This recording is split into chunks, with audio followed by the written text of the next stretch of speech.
My dear fellow clergymen, we have waited more than 340 years for our constitutional and God-given rights. The nations of Asia and Africa are moving with jet-like speed toward gaining political independence, but we still creep at a horse and buggy pace toward getting a cup of coffee at the lunch counter. Perhaps it is easy for those who have never felt the stinging darts of segregation to say, wait. But when you have seen vicious mobs lynch your mothers and your fathers at will and drown your sisters and brothers at whim, when you have seen hate-filled policemen curse, kick, and even kick your black brothers and sisters, when you have seen the vast majority of your 20 million Negro brothers smothering in an airtight cage of poverty in the midst of an affluent society, when you have suddenly found your tongue twisted and your speech stammering as you seek to explain to your 6-year-old daughter why she can't go to the public amusement park that was just advertised on television, and see tears welling up in her eyes when she is told that Funtown is closed to colored children, and see the ominous clouds of inferiority beginning to form in her little mental sky, and see her beginning to distort her personality by developing an unconscious bitterness towards white people. When you are humiliated day in and day out by nagging signs reading white and colored, when your first name becomes nigger, your middle name becomes boy, however old you are, and your last name becomes John, your wife and mother are never given the respected title Mrs. You are harried by day and haunted by night by the fact that you are a Negro, living constantly at a tiptoe stance, never quite knowing what to expect next, and are plagued with the inner fears and outer resentments. When you are forever fighting a degenerating sense of nobodiness, then you will understand why we find it difficult to wait. There comes a time when the cup of endurance runs over,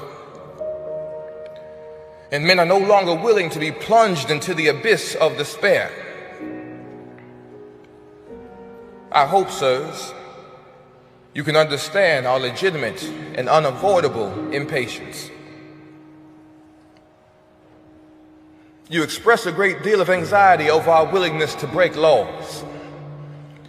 This is certainly a legitimate concern. One may ask, how can you advocate breaking some laws and obeying others?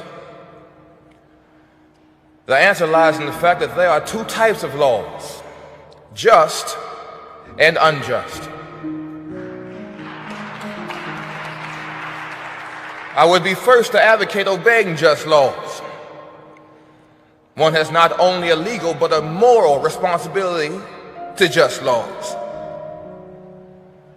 Conversely, one has a moral responsibility to disobey unjust laws. I would agree with St. Augustine that an unjust law is no law at all. I hope the church as a whole will meet the challenge of this decisive hour. But even if the church does not come to the aid of justice, I have no despair about the future. We will reach the goal of freedom in Birmingham and all over the nation. Because the goal of America is freedom. Abused and scorned though we may be, our destiny is tied up with America's destiny. Before the Pilgrims landed at Plymouth, we were here. Before the pen of Jefferson etched the majestic words of the Declaration of Independence across the pages of history, for more than 2 centuries, our forebears labored in this country without wages. They made cotton king. They built the homes of their masters while suffering gross injustices and shameful humiliation. And yet, out of the bottomless vitality, they continued to thrive and develop.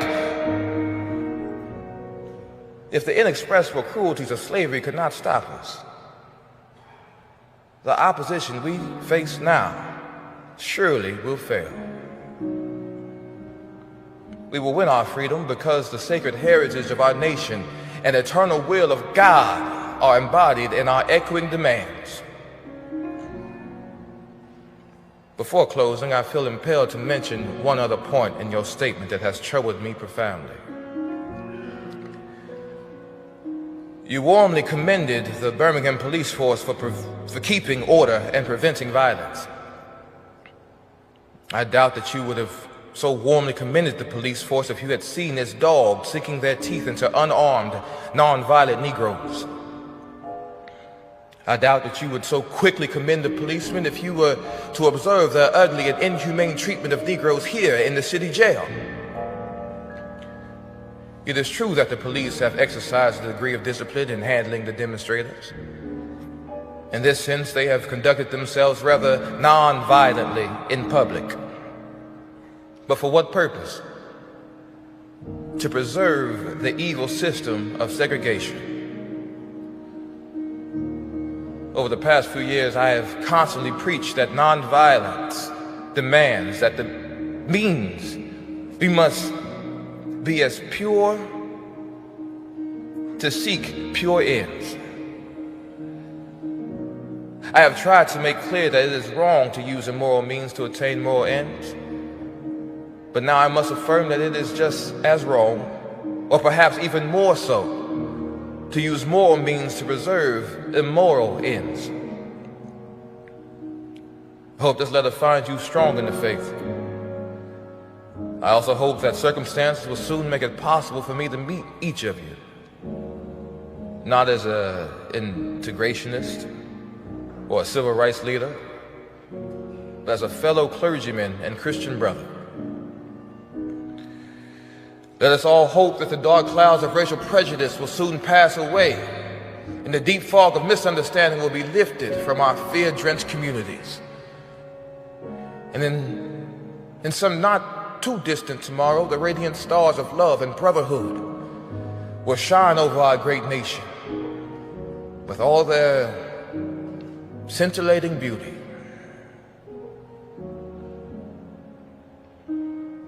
Yours for the cause of peace and brotherhood, Martin Luther King, Jr.